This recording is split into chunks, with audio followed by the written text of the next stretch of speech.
John, thanks for being here. Thanks for taking the time. So John is sales director with one of our newest partners, bluesource. We're really excited to be working with you guys, and it's good to be here. Yeah, thank you. Listen, we're really excited about the partnership. We've been working in and around the SharePoint Microsoft world for the past 20 years, designing, building, supporting those types of environments. So adding you guys into an area we feel that's significant value for our customers is really exciting for us and our customers. Yeah, excellent. So what is the value that you see that Torsion is about to start bringing to your customers? So we've got 4 parts of our business. We've got our data management, data compliance and governance, data and teamwork, and data protection.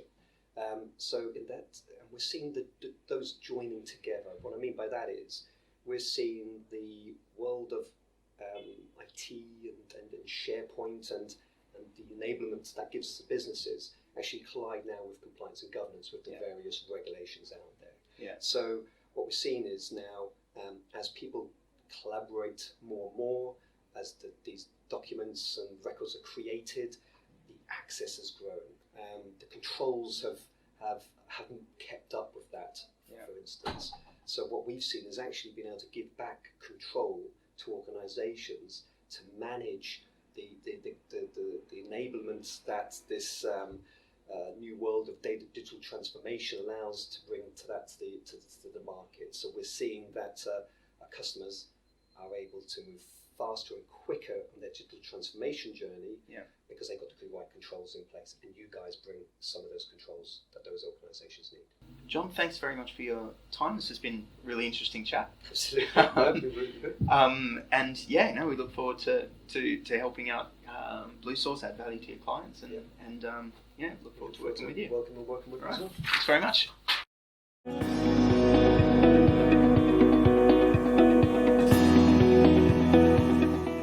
For companies that are using these kind of collaboration information management tools like Microsoft SharePoint, like Teams, we've always seen that who has access to what, it tends to degrade out of control over time, and that inevitably leads the business into a position where staff and external parties, if external sharing is turned on, people have access to stuff that they're not supposed to have. Right? They're needles in a haystack, but they happen, right? And that can obviously put the information at risk. And so I'm wondering, what kinds of challenges have you seen your clients deal with in this area? What kind of problems have you seen come up? Yeah, so it's a fundamental one with that digital transformation journey our clients are on. It's the maturity model. So they're grappling with business requirements and departmental requirements in making sure people have access to data. Bring your own device, whatever devices people are using to get access to it. That's been around for a while now. But what we're seeing is with the regulations are really pushing people to have proper controls, to look at classification, to look at tagging of their data, so they've got the right idea of who's supposed to be looking at it. They've had these policies now, and they're trying to turn those policies into practical ways of managing their business. Yeah. So the first part of it is, if I know where my data is, do I know where my data is? Yeah. The second part of it then is actually, I'm now giving access to people. Who are they? What do they need it for? Yeah. How long should they have that data access for? And I think services and tools and products that allow that transformation to that type of world is where we're being asked by our customers to help them on that one. Sure. But it can't be, to your point earlier, it can't be to the IT. IT are enablers. It's got to be the business, and the business define those policies, and the business then can understand how they enact those policies. But it's got to be simple and easy, and it's then got to be automated. I guess we've seen also what happens when businesses get it wrong, or we've had a lot of our customers have come to us kind of post breach, saying, please help us make sure this never happens again. I mean, we saw one which was an entirely internal issue where there was a spreadsheet. It was an HR spreadsheet. It contained all staff's names and salaries. That was stored on a SharePoint site, and there was a misconfiguration somewhere. It was actually an outsourced IT admin accidentally put the wrong person in the wrong domain group, as a result, someone not in HR got access to that file. They took a copy, they sent it to their mates, and all of a sudden they've got a big data breach on your hands with, staff demanding meetings with their manager. Why is he getting paid more than me? Change my terms or I'm going to resign. And, it cost them millions of pounds to straighten that out. And they lost some really good staff over the fallout of that. Now, that was just one little access control mistake. And it's so easy to think of examples like that. Yeah, we've got, and businesses we're dealing with, the IT departments we're dealing with are being asked by the business all the time to open up access. Yeah. So we had it there last week whereby the IT department asked by the business, they've got board meetings. They keep the minutes of those board meetings and the outputs of those board meetings, but there's free non-director or NED type people in there that are outside the organisation that still need access to very sensitive information. Yeah. And they've been asked, how do they provide it? And IT can't say no to that. Yeah.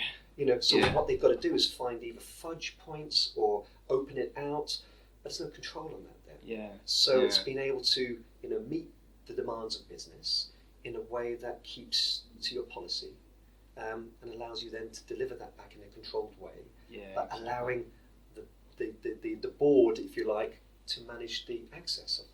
Yeah. That's their perfect world. So when we explain about Torsion and how we can help, that rings true to a real live business case that CIO has. Yep. Yeah, of course. And I guess the external sharing thing and IT's reluctance to turn it on, we see that all the time, right? Because the value, the collaboration value of turning on external sharing is obvious. Yeah. Right? It's one of the reasons that Office 365 and the cloud is so much better than the old world where everything was on-prem, and if you wanted to enable external access, you had to do an extranet project, and that was a big investment. Now an extranet is technically easy, but the IT guys are so nervous about enabling external sharing because they know that they can't keep control of it. That's one of the reasons that customers are coming to us now, is because we can give them the comfort and confidence to turn on external sharing because they know that we're going to keep the access control piece firmly in hand. And just so in the real world or in the perfect world, we're seeing that journey to Office 365. Is it before, is it during or after you're seeing those types of challenges come up? We've got our views about the features of yours. Yeah, we probably about 80% after. Okay. Which is where there's been a huge focus in the industry for the last few years around migrations to the cloud, and that's all gone really well. But what customers seem to find is that after their cloud migration project is done, and they've been living in the cloud for, let's say, 6 months, then they start to find the same old problems where access is getting out of control and they don't have good visibility of who has access to what. But the stakes are higher now, right? Because we're in the cloud, especially if external sharing is turned on. The risks of access being out of control, all of our information is now available 24/7 from anywhere, from any device, anywhere on the planet. That's new. And so now the businesses get into the cloud and 6 months later they realize, wow, we've got to get a handle on this. And so that's when we are often brought into the conversation, because getting a handle on that is exactly what Torsion does. So probably about 80% come about 6 months after a cloud migration. John, thanks very much for your time. This has been a really interesting chat. Absolutely. That'd be really good. And we look forward to helping out bluesource, add value to your clients, and look forward to working with you. Welcome and working with you as well. Thanks very much.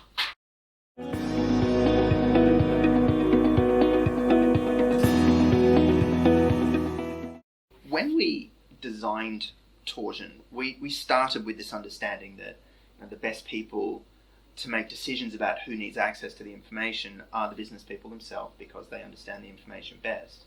But when we think back over how our industry has thought about this problem for the last 20 years, this has always been an IT conversation, right? And the tools and the solutions, and also the advice given to clients by consulting firms who are experts in this stuff.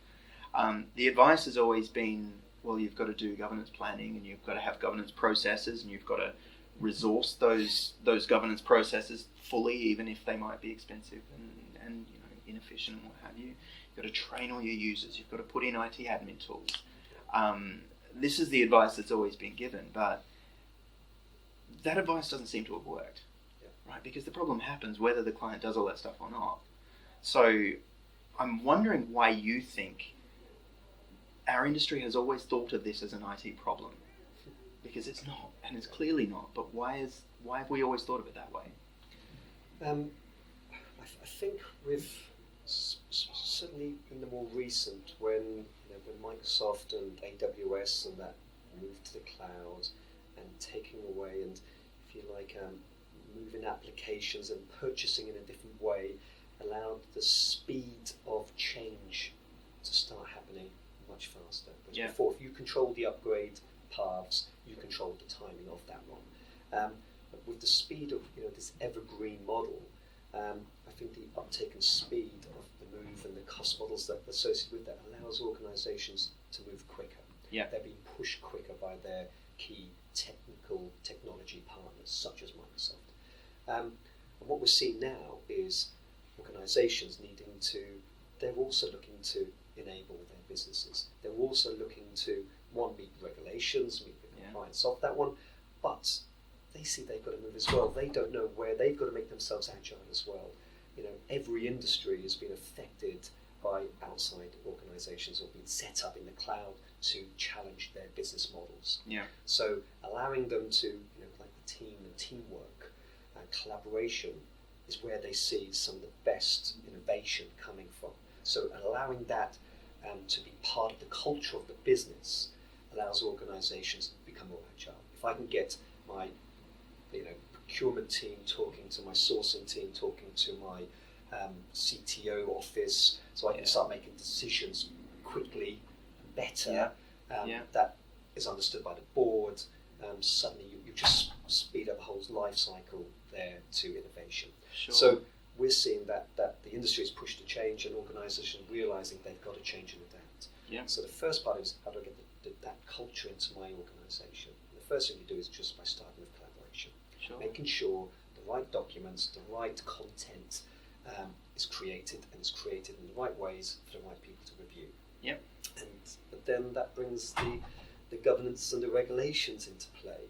So the organisations are move quicker to that collaborative type way of working, allow the governance to match and the policy to make that sense, means that you're culturally moving your organisation. If you can culturally take those, then suddenly it's not an IT aspect anymore. It's not seen as an IT aspect. It's seen now as a business enabler. Sure. And any technology that helps the business and is business friendly and business focused, I think in a new world, will be successful. Yep. That's why we've partnered with you guys as well. Yeah. Oh, fantastic. That's really interesting, actually.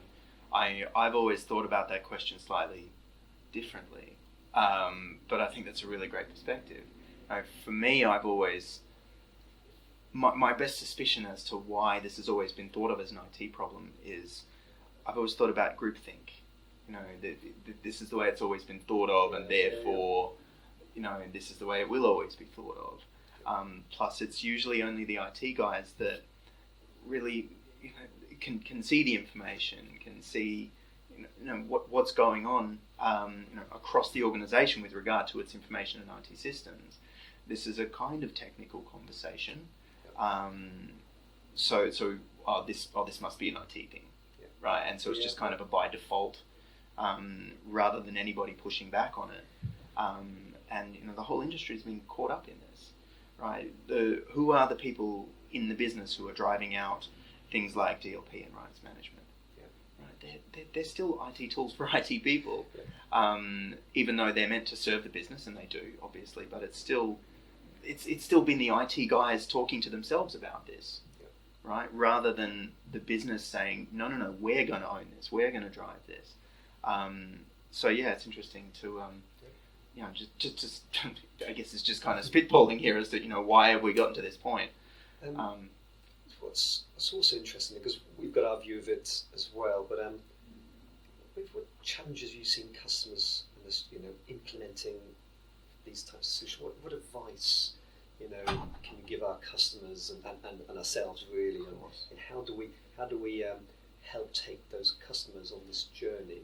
What advice would you have for that? Yeah, of course. So, well, putting aside the sort of actual like workshopping and mapping process, but the most fundamental idea is to recognise that keeping control of access to information, for the purpose of keeping it secure, for the purpose of staying compliant, the business owners have to become a central part of that conversation.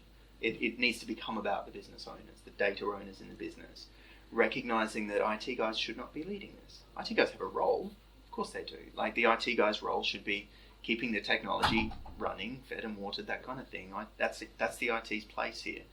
But it needs to be the business that leads this. And so that's accepting that we need to figure out basic things about governance, like who owns what. Right? And Torsion can help with that. One of the things that Torsion can do is actually automatically figure out who owns what. We have a bunch of sort of clever machine learning and data mining algorithms that can actually figure out automatically who owns everything, and then engage them in dealing with questions about data governance and who has access to their information. But I think that's the most fundamental piece of advice, is to recognise that this needs to be a business conversation led by business users with business buy-in. Not so much an IT conversation, even though they're also going to be in the room, but also to recognise that this doesn't have to be difficult, right? The tools that we can provide here, and bluesource can help to help the customers to actually wrap their minds around this and put them in place.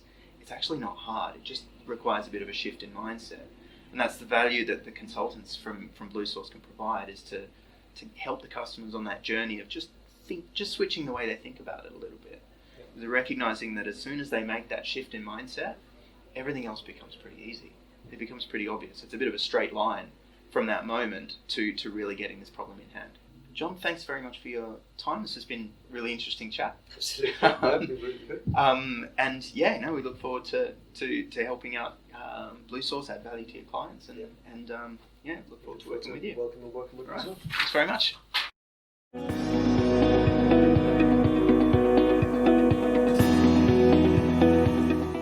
going to bring up the dreaded term GDPR. Of course. A robust data governance, solution for that data security, GDPR and ISO 27001, HIPAA, whatever regulations our customers are in. How do you see Torsion and partnering with bluesource? How do you see that? How do you see that coming together? Sure. How do you see that? Yeah. Well, for us, GDPR is an interesting one because the media got a hold of it. There was scare stories all over GDPR. It was on the front page of the papers. Big fines. Of course, but GDPR is just one more example of a long line of InfoSec regulations. Yeah. It's just one more. GDPR tends to focus on one particular kind of sensitive information, which is what they call PII, or personally identifiable information. But the finance industry has been dealing with this for years. And the healthcare industry has been dealing with this for years. And industries in general, even if it's not driven by regulation, the need to keep certain types of data secure, that's not new. Right? So GDPR is just one more example, one more driver in a long line of the more general need to keep data secure. So the role that Torsion plays relative to GDPR is the same role that we play relative to keeping any kind of information secure, which is understanding who has access to it, automatically detecting the instances when somebody has access to a document or a site or what have you that they shouldn't have, spotting inappropriate access, flagging it up to the business, verifying that problem is actually a problem, and then automatically fixing it. Right? Because we're automating that whole journey from identifying a problem, flagging it to the business, capturing their input and fixing it, that whole thing is automated, which means that we're now finally able to deal with the massive volume of information.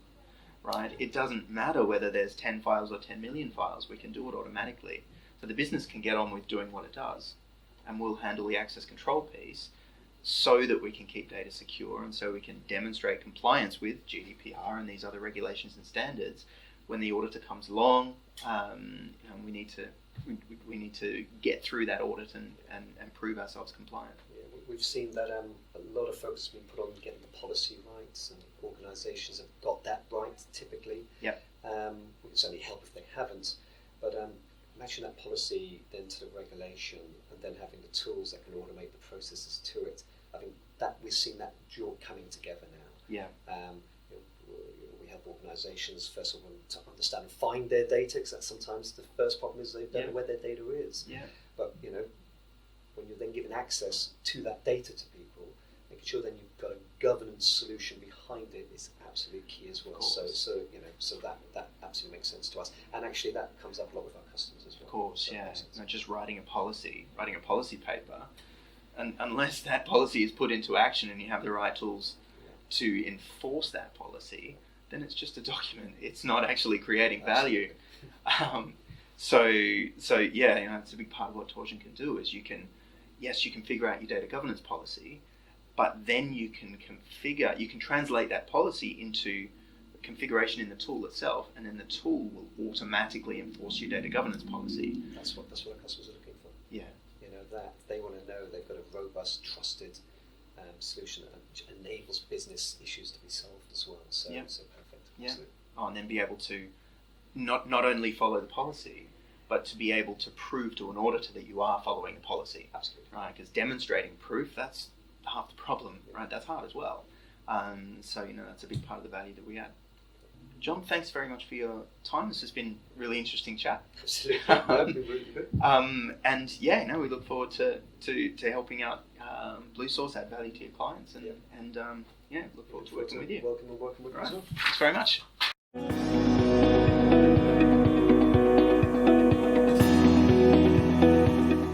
All right. So John, thanks for being here. Thanks for taking the time. So John is sales director with one of our newest partners, bluesource. We're really excited to be working with you guys, and it's good to be here. What I'm always interested in though is so Torsion was set up, and it's exciting, and we've already got some fantastic coverage with our customers. But Microsoft themselves are making fantastic strides in their data classification, tagging, rights management, DLP. Yep. Their compliance center is we've been asked every day about that. Where does Torsion see those gaps then? Oh, we're hugely impressed with the strides that Microsoft is making, and we are by no means trying to compete or undermine with the progress that Microsoft is making there. But we do recognise, and Microsoft have recognised this themselves with us, that there is still a gap there, and that gap is particularly around controlling what we call permissions, or just who has access to what. Right, so this is not a new problem. Right, by the way, this problem dates back to the early days of SharePoint and information management, 20-something years ago, and it's just as important today, perhaps even more so, which is in all of these SharePoint and Teams and collaboration systems, they're in pristine condition on day one when you set them up, but 6 and 12 months later, who has access to what information? It tends to degrade out of control over time. The business just it loses visibility, it loses control of who has access to what information. Now, the problem is not at the high levels, right? At the high level, when you're talking about access to a system at a time or a network at a time, that's a more traditional identity access management conversation, and there are tools for that, and that works well, and Microsoft plays very well in that space.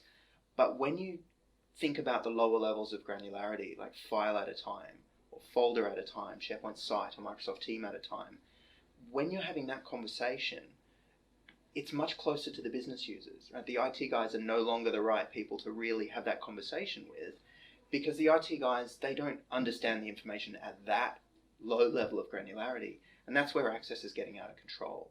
Right? This is what Gartner calls data access governance. Microsoft doesn't play in this space, not really. Right? This is not DLP. DLP has a role here, and Torsion actually integrates with and works with DLP, builds upon it, and uses it to make the connected up value greater and more powerful. But really, what Torsion is doing is helping businesses keep really tight control of who has access to what information, especially at that low level of granularity. John, thanks very much for your time. This has been a really interesting chat. Absolutely. Really good. And yeah, no, we look forward to helping out bluesource, add value to your clients, and look forward to working with you. Welcome and working with All right. us. Thanks very much.